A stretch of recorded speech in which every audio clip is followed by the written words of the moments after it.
Au centre des Louendé, situé dans le quartier Tanguin au nord-est de Ouagadougou, la capitale burkinabé, vivent plus de 400 vieilles, mises à marge de la société parce qu'accusées de sorcellerie. Il y a 400 femmes qui sont ici. Elles sont accusées d'être des mangeuses d'âmes, des sorcières. Et elles souffrent beaucoup d'être loin de leur famille, d'être rejetées. Selon certaines traditions chez les Moussi, ethnie majoritaire au Burkina Faso, seules les femmes sont traitées comme telles.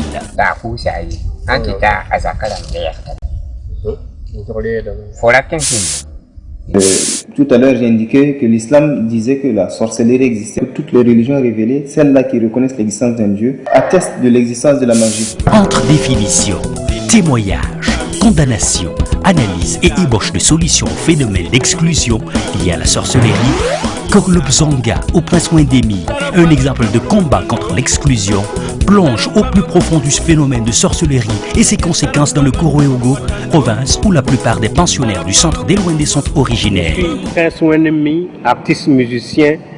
Je suis originaire de la province de Kourouéogo. Je suis né à Boussy.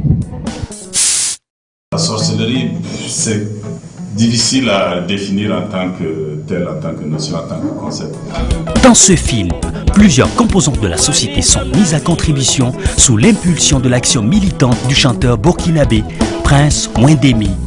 Vous voyez, le problème de la sorcellerie et des pratiques de sorcellerie est un problème récurrent et qui revient très souvent dans nos causeries, dans les colloques, dans les conférences et surtout pour les institutions qui posent le plus souvent des droits humains. Il faut trouver une structure d'accueil parce qu'il faut être réaliste.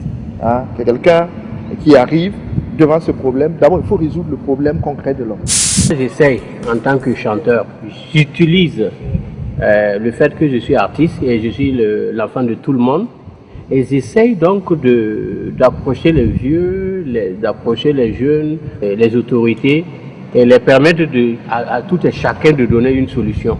Pour que disparaisse à jamais cette absurdité qui crée désolation et désespoir.